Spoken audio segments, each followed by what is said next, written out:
조화롭고 즐거운 시간은 함께 만드는 것이다. 상대방의 속도에 맞춰 느긋하게 이야기를 들어주겠다는 생각으로 대화에 임하면 웬만한 문제는 해결된다.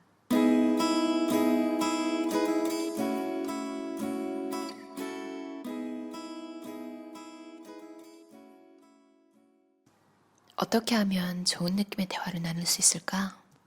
대화는 일과 인간관계의 중심이기 때문에 누구나 잘하고 싶은 마음을 충분히 이해한다. 대단한 이야기를 하는 것도 아닌데 어째서 말하기가 이렇게 어려운 걸까? 왜 지금까지 배운 대화 기술을 실전에서는 써먹지 못하는 걸까? 이유는 단순하다. 그 기술이 당신에게 맞지 않아서다. 사실 나는 18살에 대인공포증 진단을 받았다. 어찌어찌 대학교에는 합격했지만 학교 생활을 즐길 수 있는 정신 상태가 아니었다. 방에만 머물러 있다가 가족 모두가 외출하거나 잠든 시간에 몰래 나와서 반찬이나 과자 따위를 허겁지겁 먹어치우고는 도망치듯이 다시 방으로 돌아가는 삶을 살았다. 그러던 어느 날 괴로움이 극한에 이르렀을 때 나는 발버둥 치기 시작했다. 사람들 앞에 서는 것은 여전히 두렵지만 혼자 고립된 채로 죽을지도 모르는 이 상황이 더 무서웠다. 사람과 소통하는 방법을 잊었다면 대화의 원리를 모조리 외우는 수밖에 없다고 결심했다. 이후 본격적으로 대화 기술을 배우기 위해 커뮤니케이션, 철학, 심리요법에 관한 수백 권의 책을 탐독했다. 급기야 논문까지 찾아 읽는 수준에 이르렀다. 잡담은 흔히 쓸데없는 말이라는 부정적인 인식이 있지만 대화를 풍부하게 만들어주는 중요한 재료이자 사람의 마음을 여는 첫 번째 문이다. 대화는 잡담에서부터 시작된다. 잡담은 상대방이 편안하게 이야기할 수 있게 만드는 작은 아이디어다. 또한 함께하는 시간을 즐겁게 만들기 위한 배려이기도 하다. 이것이 대화 전에 가져야 할 중요한 마음가짐이다. 질문의 기본 목적은 정보 습득이다. 상대방이 즐거운 마음으로 이야기를 할 수 있도록 다양한 정보를 수집하는 질문부터 시작하는 것이 좋다. 잡담은 대화의 핵심은 아니지만 서로를 알아가기 위한 과정이다. 동시에 새로운 지식을 쌓을 수 있는 기회다. 오해가 생길 때는 그 자리에서 정확한 의도를 설명한다. 대화는 일방통행이 아니므로 말할 기회는 반드시 온다. 재미있는 이야기가 있는데 라고 말하는 순간 재미없는 이야기가 된다. 어쩐지 이 말이 낱말 같지 않게 느껴지는 사람이 있을 것이다. 대화의 분위기를 띄우고 싶어서 의욕적으로 한 말이지만 사실 대화할 때 하면 안 되는 실수 중 하나다. 생각보다 많은 사람이 이 같은 실수를 저질러서 자신은 몰라도 주변으로부터 재미없는 사람으로 통할지도 모른다. 상대방을 즐겁게 하고 싶다면 평범하고 담담하게 이야기를 시작하는 것이 좋다. 대화를 나눌 때는 서비스 정신을 발휘하는 것이 중요하다. 과도한 친절은 불필요하지만 모처럼 얼굴을 마주하고 함께 시간을 보내는 자리인데 이왕이면 더 즐거운 이야기를 나누는 것이 좋지 않을까? 대화가 늘어나는 만큼 더 큰 믿음을 쌓을 수 있다. 쓸데없이 짓거리는 말이 잡담이라고는 하지만 잡담에는 결코 무시할 수 없는 힘이 있다. 눈을 맞추는 시간은 1에서 3초면 충분하다. 근거 없는 칭찬은 어디서도 환영받지 못한다. 자신이 감당할 수 있는 적당한 흥을 유지하며 이를 바탕으로 인간관계를 쌓아가도록 하자. 타인은 우리 삶에 무척이나 중요한 존재지만 전부가 될 수 없다는 것을 기억하자. 칭찬은 결과보다 과정을, 그리고 표현은 구체적으로 하라. 좋은 의도라고 해도 부정적인 표현은 조심. 오늘 컨디션 안 좋은가 봐? 오늘 기운 없어 보이네요. 같은 말도 무심코 사용하는 좋지 않은 표현이다. 지금은 웃으며 이야기할 수 있지만 언젠가 소개팅에서 나는 자영업자예요 라고 말했다가 안정적인 직업은 아니시네요 라는 말이 돌아와 적잖이 당황했던 적이 있다. 나는 그 말에 큰 의미가 없다는 것을 알고 신경 쓰지 않으려고 노력했지만 어쨌든 직업을 부정당한 말이어서 꽤 오랫동안 마음에 남았다. 더구나 서로를 잘 알지 못하는 초면에 그런 말을 들으니 아무리 커뮤니케이션에 관해 오래 연구했어도 꽤 상처가 됐다. 세세한 부분까지 배려하는가 그렇지 못하는가에 따라 상대와의 거리가 달라진다. 사소한 실수로 소중한 관계를 망치지 않도록, 말이 칼이 되지 않도록 신중함을 갖고 말하자. 호감과 비호감은 배려의 차이에서 드러난다. 친밀감을 높이는 긍정의 말. 활기차다, 대범하다, 잘한다, 가정적이다, 획기적이다, 헌신적이다, 철학이 있다, 선구적이다, 열심히 일한다, 시원시원하다, 센스가 있다, 존재감이 있다, 늠름하다, 개성적이다, 운이 좋다, 호감이다, 마음이 넓다, 친화적이다, 즐겁다, 상승세에 있다, 기쁘다, 포용력이 있다, 성실하다, 순수하다, 눈썰미가 있다, 빠져든다, 유쾌하다, 일처리가 빠르다, 우직하다, 이성적이다, 추천할 만하다, 잊을 수 없다. 누군가와 처음 만나는 자리가 아니어도 시끌벅적 하던 대화가 갑자기 뚝 끊기는 경우가 있다. 이럴 때 응급조치로 음식, 건강, 날씨, 여행 이야기를 추천한다. 음식을 먹지 않고 사는 사람은 없고 날씨의 변화는 누구에게나 영향을 미친다. 한편 여행 이야기는 언뜻 상대방의 성향에 따라 나뉠 것 같지만 마케팅 데이터에 따르면 20에서 69세 남녀의 약 85%가 해외여행을 경험했다. 국내 여행은 전 세대에 걸쳐 무려 80% 이상이 경험했다고 하니 여행도 꽤 성공률 높은 이야기거리가 될 수 있다. 영화, TV 프로그램, 독서, 스포츠도 대표적인 대화 소재지만 이는 사람마다 취향이 다르기 때문에 의외로 공통점을 찾기가 쉽지 않다. 독서를 좋아한다고 해도 한쪽이 동양 고전 문학을 좋아하고 한쪽이 과학사를 좋아한다면 세계관의 대화를 길게 주고받기가 어려울 것이다. 대화 중 소재가 떨어져 곤란할 때는 역시 음식, 건강, 날씨, 여행이라고 기억해두자. 보편적인 소재를 활용하면 어디서든 이야기꽃을 피울 수 있다. 30초 동안 내 이야기를 하면 과묵한 사람의 입도 열 수 있다. 오로지 질문으로 일관하는 것은 상대방의 호감을 얻지 못하는 원인 중 하나다. 상대방이 스스럼 없이 이야기를 할 수 있도록 적절히 자기 노출을 섞으며 대화를 나눠보자. 대화를 어려워하는 사람들이 가장 걱정하는 것 중 하나가 나 때문에 대화가 끊기지 않을까 하는 점이다. 그러나 걱정할 필요 없다. 대화 소재는 본래 고갈되기 마련이다. 누가 언제 어디서 무엇을 왜를 연결하는 5W 질문으로 대화의 물꼬를 튼다. 연습 문제. 나는 볶음밥을 좋아해요. 오크치에 있는 중화요리점의 볶음밥이 특히 맛있어서 거의 날마다 먹으러 가요.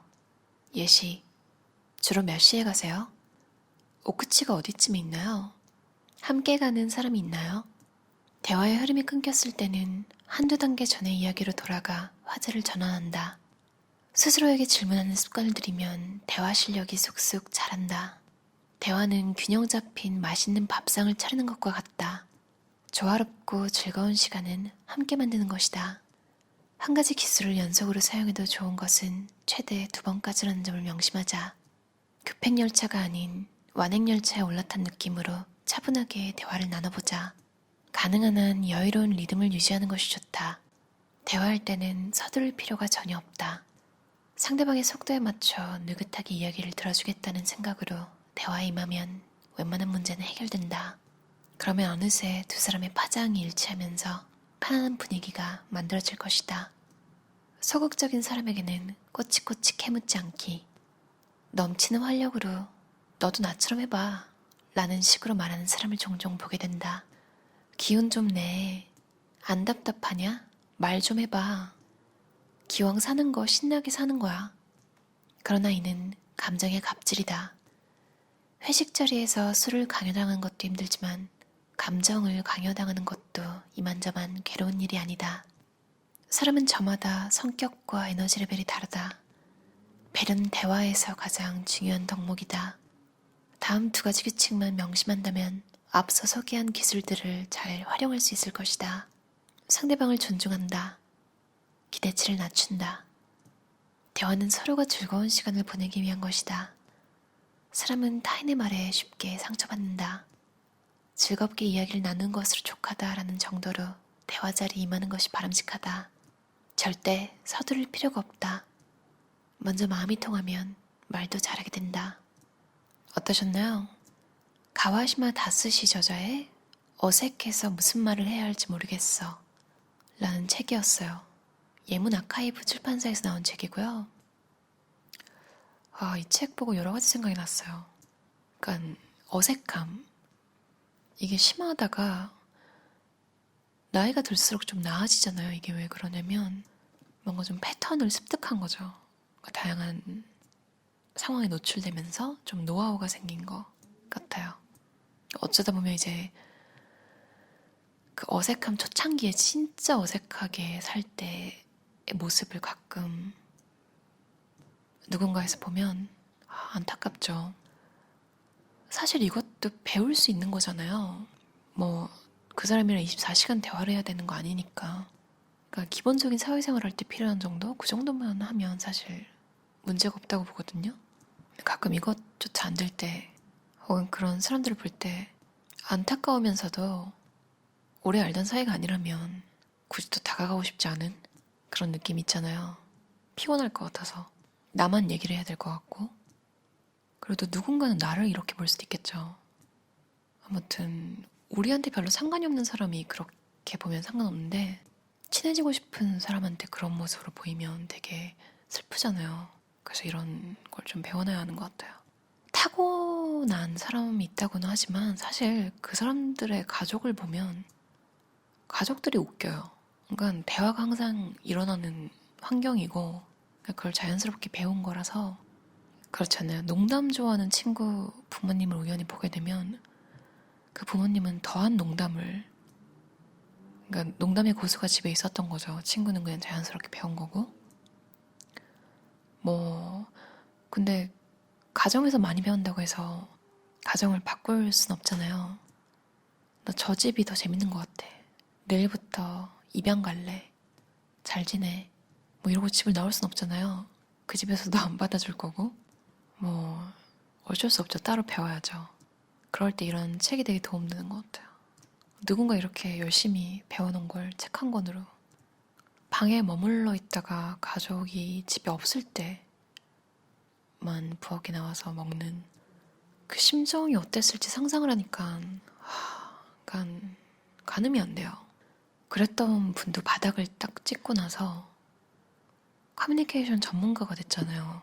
충분히 배울 수 있는 스킬 같아요.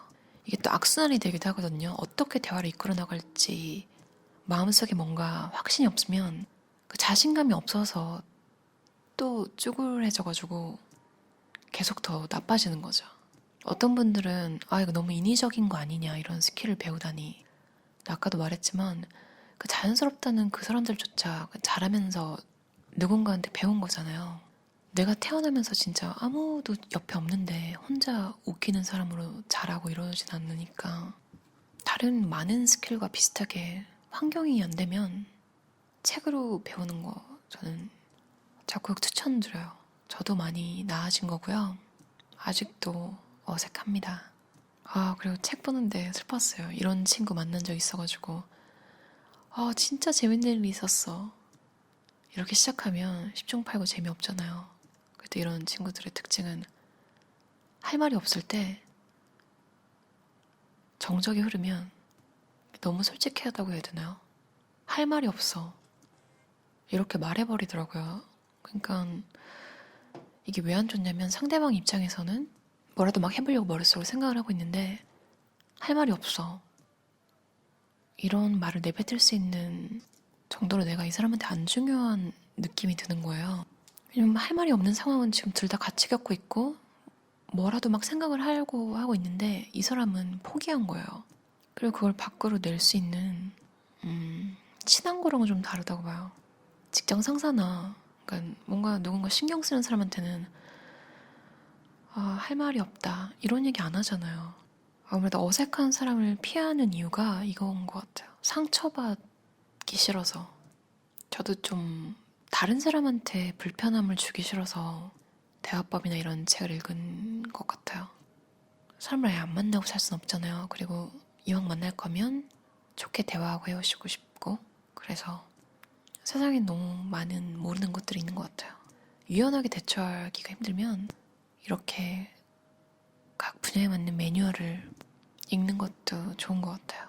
그럼 오늘도 들어주셔서 감사합니다. 편안한 하루 보내세요.